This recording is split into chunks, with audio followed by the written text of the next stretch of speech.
Hey, what's up, everybody? This is the Post Money Plan podcast. You can find us at postmoneyplan.com or search the Post Money Plan in the iTunes podcast app. This upload is coming to you June 7th, 2017. And as always, we believe empowerment comes through knowledge. So our purpose here is to inform, educate, and stimulate thought on topics within personal finance, economics, and investing. Today, we're going to be talking about the interview process with respect to job hunting, and basically just delving into the nuances of the interview process. So I have Peter Ye on the show with me today.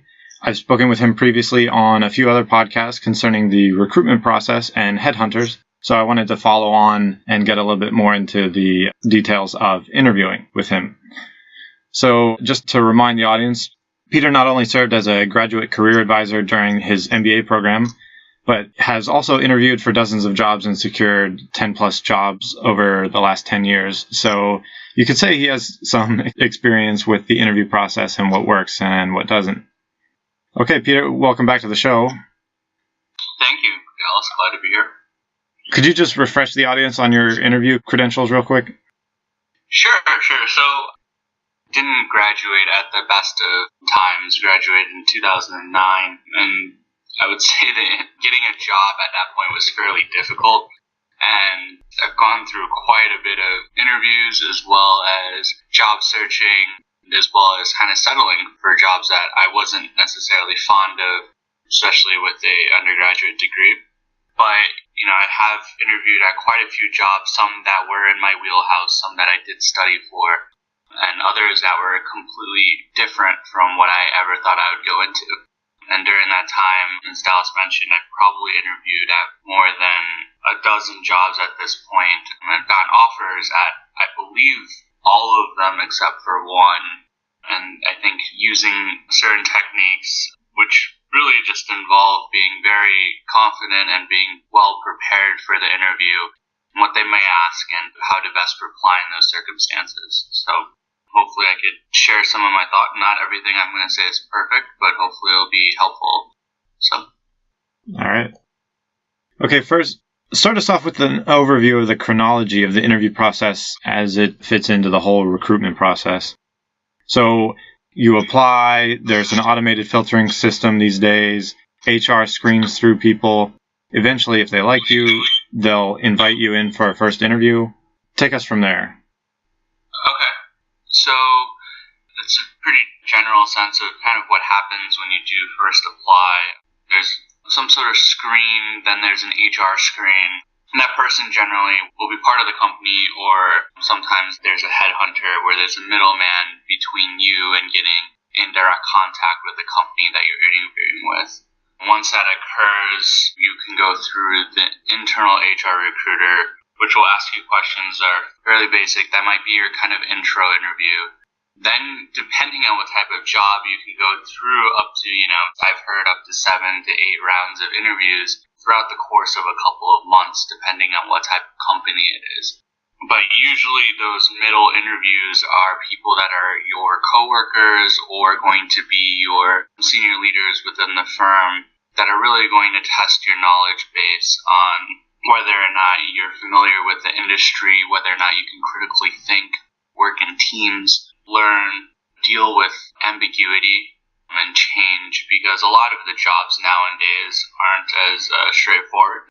But depending on where you are, they're going to ask you fairly difficult questions. They might surprise you sometimes. I've been in interviews even on the other side of the table where we would have one person ask very simple questions, but the other person ask very difficult ones, and even change facial expressions just to see how the person would react when dealing with someone that is clearly not very nice to you. And that's not, that's done on purpose, because it's not that we're not nice people, but also sometimes, especially when you're dealing with clients or if you're dealing with a person that's not having a good day at work, you're dealing with quite a bit, and being professional and being able to handle yourself in these cases is extremely important.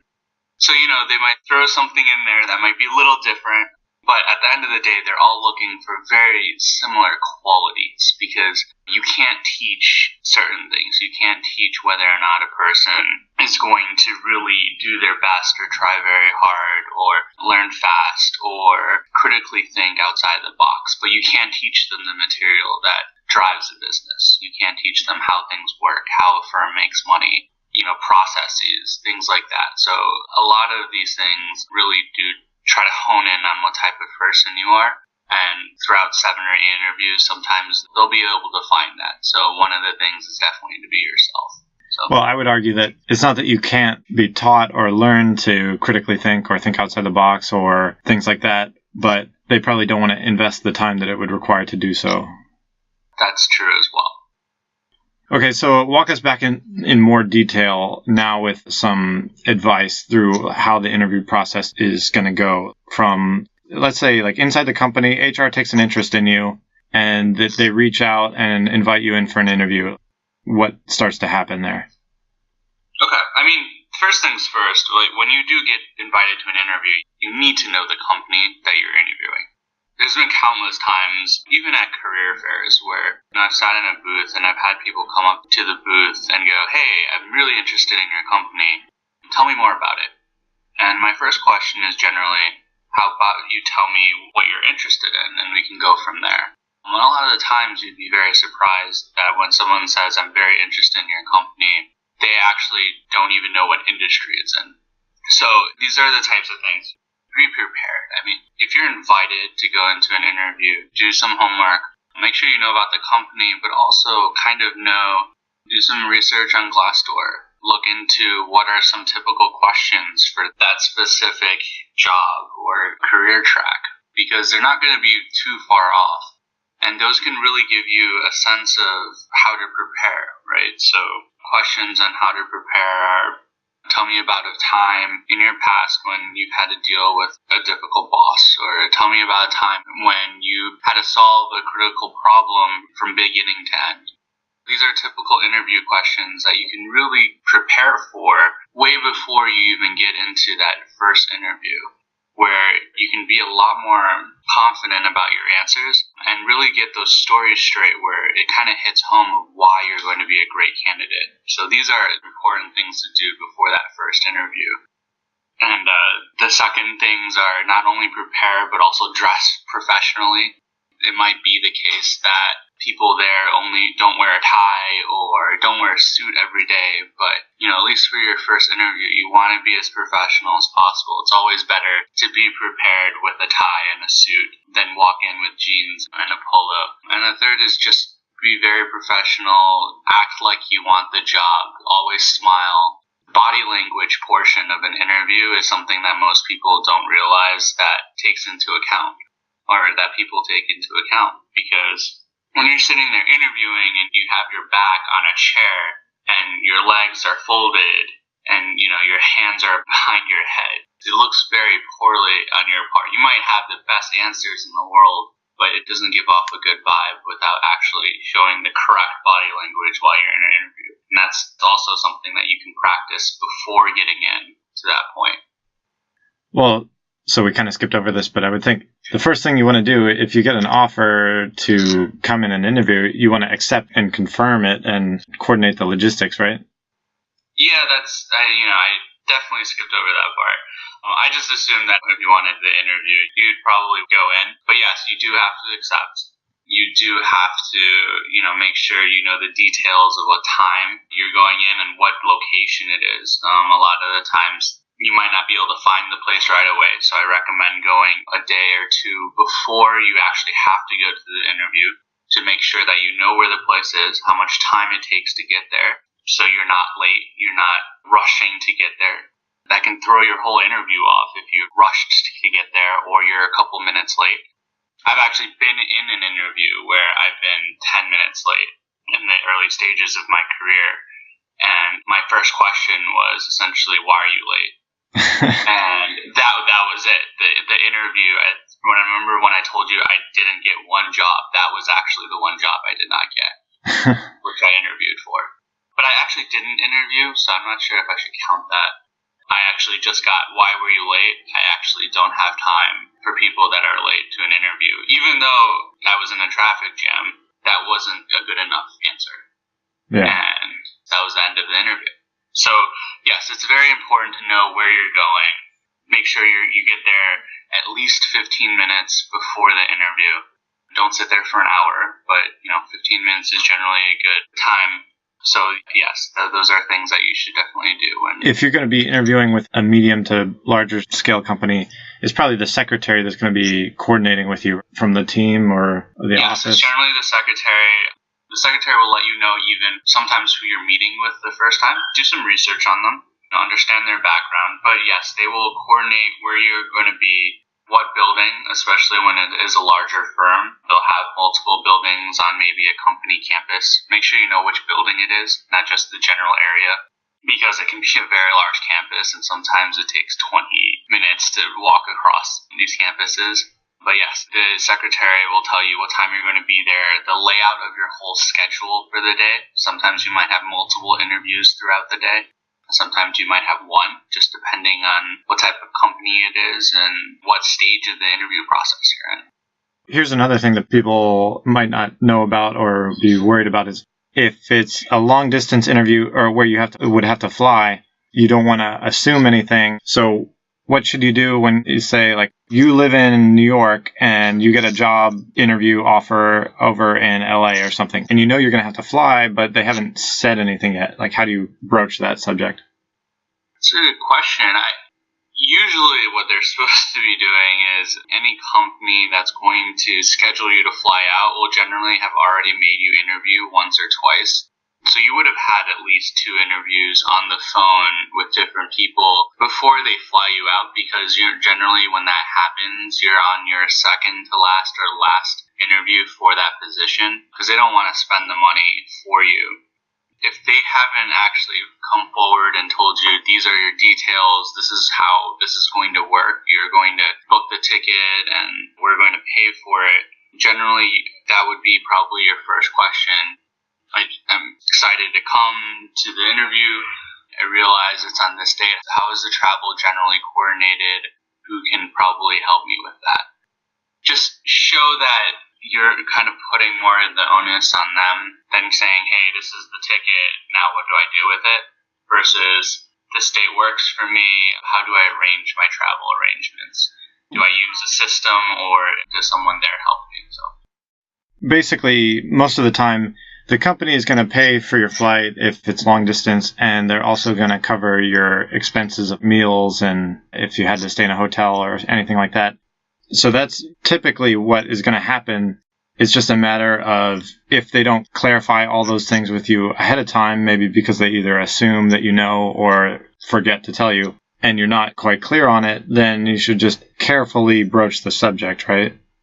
Yes, you should definitely carefully broach it. And preferably with someone who's not the hiring decision maker, the secretary or someone. You always go through, do not, especially at that point, you might actually be familiar with your second interviewer. Don't ask them, always ask the secretary, because they wouldn't even know actually what it looks like. There's only one person that's usually in charge of your travel and in charge of what time you're getting there. And usually they're the secretary or the assistant. They're going to not only be the ones that know everything, but they're also going to be the ones that you should actually talk to. And probably won't be the ones that'll cause you to lose the job opportunity if you say something a little off. True. Although, at the same time, that definitely plays into your interview. I think how you treat the assistant, how you treat the secretary, how your emails are. Regardless of what a lot of people think, it's not just the higher-ups that you need to please within an interview process, because you're always working in a team. And because you're going to work with the secretary or the assistant or the person putting together your travel plans, their feedback is usually taken into account in the hiring process. They'll usually ask, how was he? What did you think of him afterwards? And I've seen this on the other side, where their feedback is definitely taken into account because they're going to be working with you as well. Okay, so you accept the interview, you coordinate all the logistics, you go and do your research on the industry, you do your research on the company, you research the department that you're potentially interviewing for, research the team, potential boss, the boss's boss, your peers, whatever information you can find. Then you probably want to search online for the team-specific interview process info. You mentioned about Glassdoor. What's some of the stuff that you would do there? Yeah, okay. I would do the research on your interviewers specifically, Glassdoor is actually a pretty helpful tool. There might be others now online, but Glassdoor is one that is used quite a bit. But when you go in, you can actually type in the name of the position you're interviewing for as well as the company. And what people do, or how Glassdoor works, is in order to be a part of Glassdoor, you need to sign up, but you also need to type in something about your interview process. So where you currently work, you might have to answer a couple questions. It might be salary range, or how is your interview process, or questions they've asked. What they do is they compile that information and allow you to access it publicly. So if you're going into a financial analyst position at Hertz Corporation, for instance, you can type that into Glassdoor, and it will show you some of the questions that they've asked in the past, the experience of the person doing the interview. And sometimes if you can't even find that specific position, you can look at other positions, and they'll actually write down what position they interviewed for, whether or not they were actually offered a position, and whether or not they accepted, and how their experience was. And I think it's pretty helpful in terms of taking a look at that before you do go into an interview process, because that will give you some guidance on what they may ask you. Yeah, and I know at least within finance, Wall Street type jobs, Wall Street Oasis is a good website for that kind of information. Yeah, that's true as well. Okay, so after you do the research on all those parts, another note I would make there is on researching the team and the person who's going to interview you, or your potential future boss or boss's boss. If you could make some kind of notes on some talking points of something you could build some rapport with them on, like if you notice that they like golf and you like golf too, you could talk something about golf, or something where even if it's not specific to the job, where you're just building that rapport with them and have some kind of commonality where it builds some likability for you. And that's exactly why you do research into their background. So the whole interviewing, you can go about it in a couple of ways. The first way is really answering their question, right? And answering in a way that's pretty good. But an interview process is fluid. And by that I mean you have to consistently think on your feet. You need to understand what they're saying, and you need to really take that into account, and you need to reply in a way that, makes you look, know what you're talking about, but also you want to not make it as stiff. So usually the best interviews entail talking about something that might not necessarily be related to the job. That makes me think of like a political debate panel where some politician is asked, what is your policy on immigration? And then they start talking about, we need to create more jobs, or, like they start changing the subject. Yeah, that's exactly it. And that's exactly it, actually, now that I think about it. They talk about something that they know the crowd is going to react to. So during an interview process, you might be asked something about your job or how you've worked in a team before. And then you can bring up something where, I played competitive soccer, so that's where I learned my teamwork skills from a young age. And knowing that soccer is on their LinkedIn profile, you can really guide and really bring up things that can make the interview process go a lot better. Because the interviewer also is reading off of a sheet, right? They have 5 to 10 questions in front of them that hit certain traits of yours. And I'm not saying bring them off course, but in so doing and talking about something they like, you're also showing that you can be a very sociable person and very comfortable with other team members, regardless of who they are, and talk about something that sometimes is a necessary break at work, which is sometimes not about work. So it helps you, and I think you brought up a great point, Dallas, that you're using these. They're almost like putting them in your pocket for use when you need them, and sometimes you won't, but it helps tremendously during an interview process. Once you're able to understand the fluid movement of an interview, you only get better at this, where you're able to bring it out at the perfect times. And it makes the interview process so much better than just answering a question and being stiff and not being able to relate to the other person. Okay, so the point there would be not to be completely off topic and never answer any questions that they ask you, but to try to think about guiding the conversation in directions that you want to take it to demonstrate your knowledge and expertise and your likability and your ability to build rapport with people and things like that. Yeah. Because that's a lot of what some of their questions are going to be aimed towards. So Yeah. So we went over accepting and confirming the logistics of the interview, talking about doing the research ahead of time.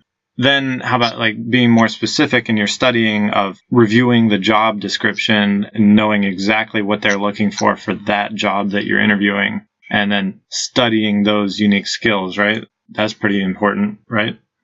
Yeah, that's definitely important. You're brought in under the assumption that, especially into an interview, that you know and have all these skill sets. And hopefully you're one of the people that have been honest on your resume and actually have these skills. However, if you don't necessarily have them, or if you do, you want to actually be prepared for questions on these skill sets. Because when you're going into an in-person interview, they're asking you questions that are specifically related to what they're looking for. And you need to think of ways on how to reply. And you need to dig into your experiences, into your job history, and come up with these stories that really, of your past experiences, that really capture how you were able to hit these specific skill sets. So, for example, let's take teamwork. Someone asks you, tell me about a time when you worked in a team or in a difficult team. You need to be able to say, well, there's this experience when I was in my past job where I worked with a couple of team members, one of which was extremely difficult, and you need to be able to explain the situation. You need to explain why it was difficult. You need to explain what you did to mesh the team together and how you did it, and then you need to explain what the outcome was. And that's a perfect example of having something in your pocket for exactly when they're going to ask a question like that. Practice that story. Practice it either in a mirror or practice it with a close friend. You need to have multiples of these stories to actually answer the questions that they're going to ask you. Because, one, you already know what type of questions they're going to ask you based on the job posting. But two, you're making sure that you're giving them the best example of your past to answer their question. And that's a great way to actually start preparing for these interviews. So an even more specific example that I would think of is if you're a developer applying for a developer job and you think like, oh, I know coding, or let's say there's a developer job that wants you to code in Python, but you only know MATLAB. You better study up on Python and make sure you know what you think you'll need to know for the interview at least, and not just go on like, oh, I know MATLAB and that's good enough. So getting very specific about what's required for that job. Yeah, that's true as well. I mean, honesty is always nice as well. But it's not just studying, but it could just be you're very comfortable in MATLAB and in Python. You have basic knowledge, and maybe you've enrolled in a course to learn and to actually use that and familiarize yourself with it. But then you can also go in terms of what the similarities are and how quickly you're able to pick up computer languages and make an example in your past. Because I'm assuming if you're a developer, you've used multiple languages and you can be able to relate to how they're actually similar and how they're different. And hopefully MATLAB is very similar to Python. So these are things that you can augment your interview process and also your skill sets with. Just say, hey, this is why I'd be great for your position, but also give factual information behind it. My point there is that if you look at the job description and they tell you in the job description some very specific things that they're looking for, and the general thing is within your competency, but maybe not the specific thing. So that's something that before the interview, since you have a general understanding, you could be doing research and homework to try to learn more specifically the thing that they're looking for. Yeah, it's always important, definitely to do your homework and do those things. Yeah, I agree. You were kind of already saying this, but studying the things specific to the interview process, like the thing that comes to mind for me, like for consulting firms that love to do case study interviews. So if you're doing a consulting interview, you really want to study how to do case studies, right? Right, yeah. There's consulting's kind of unique in the fact that you know that there's always going to be a case study that's involved in it, and you definitely want to read books that kind of remind you, like case in point, on how to actually perform in those. But generally, the point of the case study interviews is to look at how you think and how you solve a problem and how you structure your thought process, and that's what case in point teaches you to do. But also not just consulting, but if you're going into, let's say, banking and you're going into, let's say, a retail job, they're going to ask you questions that are related to finance and how you handle clients. And, you can cater your interview thought process towards how to prepare for them. So every industry, every job has those very similar baseline questions that you're going to be asked. And for consulting, you're right, it's the case study. They're going to ask you it, so definitely be prepared for that type of question. So some other things I think of once you do your studying, but then just in terms of general preparation, I think it's beneficial to figure out who the key decision makers are in the hiring process, because whoever has the authority is the one. You might not spend that much time with the person who has the ultimate authority, so you really want to make a good impression with that person, especially. I mean, of course, you want to make a good impression with everybody, but if you spend all your time trying to impress the secretary and then you kind of ignore the director of the office, you're investing your effort in the wrong direction, I would think. That's true. It's funny that you bring that up because it's definitely true. You're going to spend the most time probably with the people that aren't necessarily decision makers, maybe because they just don't have as many time constraints. But the person that is the decision maker usually has the largest time constraint, and you might spend actually the least amount of time with them. It sometimes depends, but you do need to focus your energies probably more on the decision makers, your hiring manager. Sometimes a decision maker isn't even your hiring manager. So for instance, the director of the office may be the decision maker, but your hiring manager may be working under him, but the director is the one saying yes or no. So you do need to, focus your energies and, get along with them throughout the interview process. So I think that's a good point. Any good interview process, they actually take feedback from all people. But if the person at the top does not like you, it doesn't matter whether or not the people under him like you. So then you usually don't get the job. You've already said this, but I want to reemphasize it. Preparing answers to common interview questions, not just a case study type of interview for consulting, but common interview questions like when you worked on a team or when you experienced a difficulty or what your biggest weakness is or things that you enjoyed to do in your free time. Just having general answers prepared for those kind of things so that you're not caught off guard and nervous during the interview because you just have these things already in the back of your mind. I think that's going to go a long way.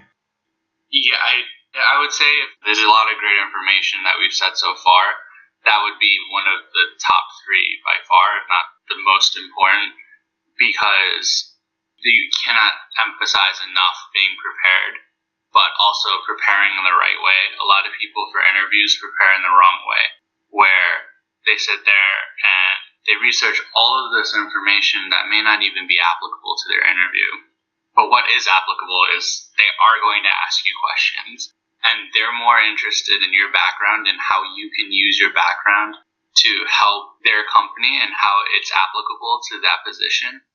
That's 100% going to happen. So using your time wisely, especially in arranging your history and how you can make an impact in that interview, and the best impact in that interview, is truly to start thinking about your past and coming up with stories that really emphasize those really good qualities that you have in a really clear, concise, and impactful way. That's the way to do it. Yeah.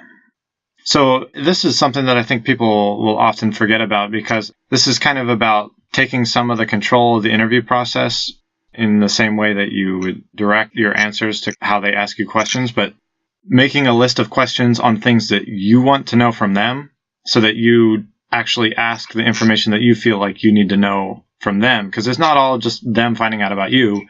You should be finding out about them and if it's really a place that you want to work and would enjoy.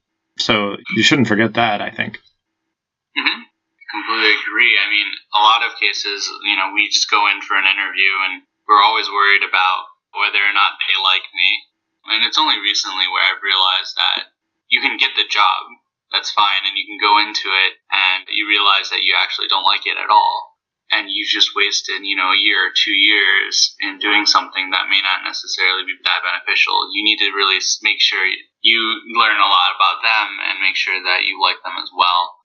But so that makes me think, the interview at the last job that I had, one of the guys that would have been on the same level as me interviewed me for part of the interview.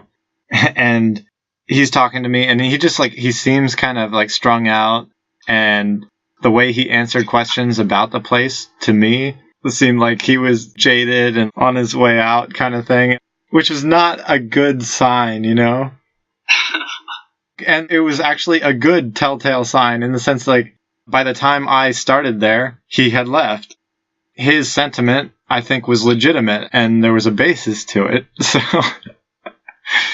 So those aren't things you should ignore. That's true. You also have questions, so when you do your research on someone, it's always important to see where they really are in the corporate ladder. By that I mean the questions you're going to ask to the major decision makers are going to be different than the questions that you ask from your peers. Your peers, you may ask something like, what does your typical day like? But you're not going to ask the director of the business unit, what does your typical day look like? Because frankly, that's not really going to help you. And two, that's not a very thoughtful question to ask your boss's boss. In my last interview, I actually got the opportunity to talk to one of my peers. And that wasn't an interview. I sat there and I took a test, an Excel test on modeling. And at the end of it, it was actually an informal way to kind of get to know him. And we talked probably for 30, 40 minutes after the Excel test. I was way over my interview time. But I was asking him questions that was really able to see, hey, this is how I'm going to be, and this is how he actually likes it here. And that gave me a good vibe in terms of, hey, is this a great place to work? Or are they hiding something? Or are they sugarcoating, what the job actually looks like? But again, you can't ask those questions up and down the ladder. So you have to really come up with questions that are applicable to the person you're talking to, which goes into the research, making sure you do the research on who you're interviewing with to make sure those questions make sense and you can actually ask the right person. Well, speaking of running over time, we're actually running long on this episode. So what I'm going to do is cut this off and make this part 1, and then I'll bring it back with Peter next week and wrap it up in part 2. So thanks for joining us, and we'll catch you next time on another episode of the Post Money Plan podcast.